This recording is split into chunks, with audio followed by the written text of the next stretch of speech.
formation. So back formation is one of the processes in the word formation in which a new word is formed out of another existing words by reduction or by removing or changing the beginning or the end, generally the end of the word that already is in existence. Okay, so यहाँ से देखो ये तो ऐसे ही है.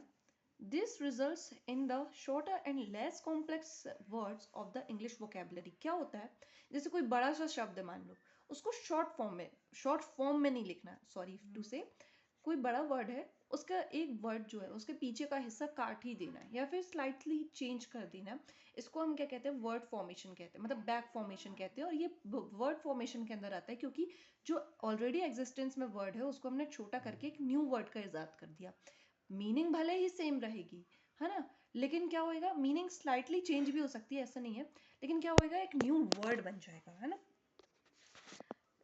By removing the back part of the word, है ना. जैसे हम कुछ देखते हैं, एडिक्शन का एडिक्ट बन गया, ट्रांसलेशन ट्रांसलेट, आर्टिस्ट का आर्ट, एक्टर का एक्ट, क्रिएटर का क्रिएट.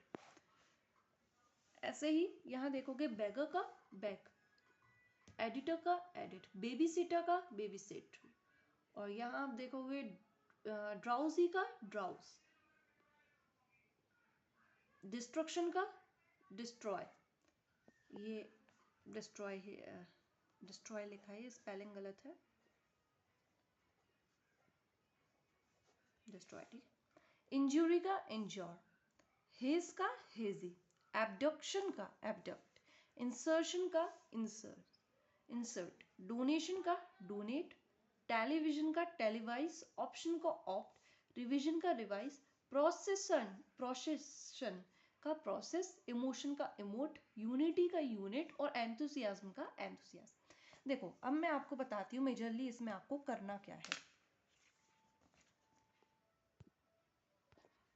तो जैसे हमने कंपाउंडिंग में पढ़ा था कि ये कंपाउंड नहीं होते हैं, तो आपको यही वाले, इनका कोई अलग से मतलब है क्या, नहीं है, लेकिन इनको जैसे इंगेज और मेंट को जोड़ के हम क्या बना लेते हैं, इंगेजमेंट. एडजस्ट और मेंट को जोड़ के एडजस्टमेंट. तो ये जो मेंट का तो कोई शब्द मतलब खुद का मीनिंग है नहीं ना, तो जिसका मीनिंग ना हो उसको आप हटा देंगे तो वो बैक फॉर्मेशन कहला जाएगा.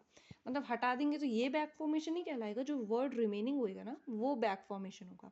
जैसे कि इंगेजमेंट, इंगेजमेंट में अगर मैंने मेंट को हटा दिया तो इंगेज बचा, तो वो है एक बैक फॉर्मेशन का वर्ड. जैसे एडजस्टमेंट, एडजस्टमेंट को मैंने मेंट को हटा दिया तो एडजस्ट, है ना. अब जैसे ई आर, यहाँ ई आर है ना, तो और कई कई लोग जैसे हम कई शब्दों में कहते हैं, जैसे कि आप बेबी सिटर, है ना, तो आपको ई आर भी हटा देना है. ई आर, बेबी सिटर को हटा दिया तो हमने बेबी सिट. ड्राइवर, ड्राइवर का ई आर हटा देंगे तो ड्राइव, है ना. ऐसे ही ओ आर, ओ आर जैसे एक्टर, तो एक्टर का ओ आर हटा देंगे तो एक्ट, राइट. क्रिएटर, क्रिएटर का ओ आर हटा देंगे तो क्रिएट, है ना.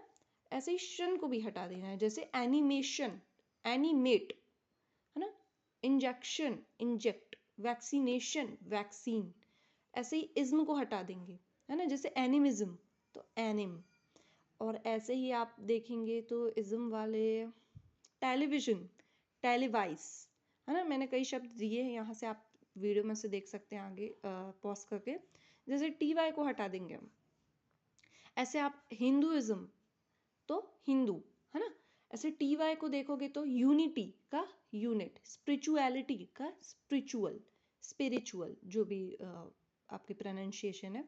ऐसे ही sorry for that, R Y spiritual, है ना, तो आर वाई ठीक है. अब आर वाई जैसे डिक्शनरी, है ना.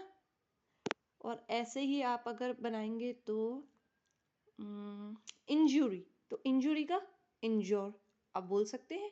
ऐसे ही एस वाई का भी होता है, जैसे ड्राउजी, ड्राउजी में क्या होएगा, ड्राउस. ऐसे ही इस्ट, इस्ट कैसे बोलते हैं, जैसे आर्टिस्ट, है ना, तो आर्ट हो जाएगा. ए आर हो जाएगा. ए आर में जैसे आप बना सकते हैं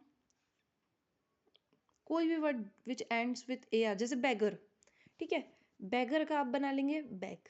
आपको आ रही है बात, आई होप समझ में. जैसे हम बोलते हैं ना म्यूजिशियन, म्यूजिशियन, तो इसका या MUSIN हटा देंगे तो ये बच जाएगा क्या, म्यूजिक। मतलब एक शब्द में तो देखो इसमें है, मीनिंग है, और एक विदाउट मीनिंग है। तो आपको सिर्फ मीनिंगफुल शब्द को लेना है और ये आपका क्या बन जाएगा, एक शब्द बन जाएगा। That is back formation.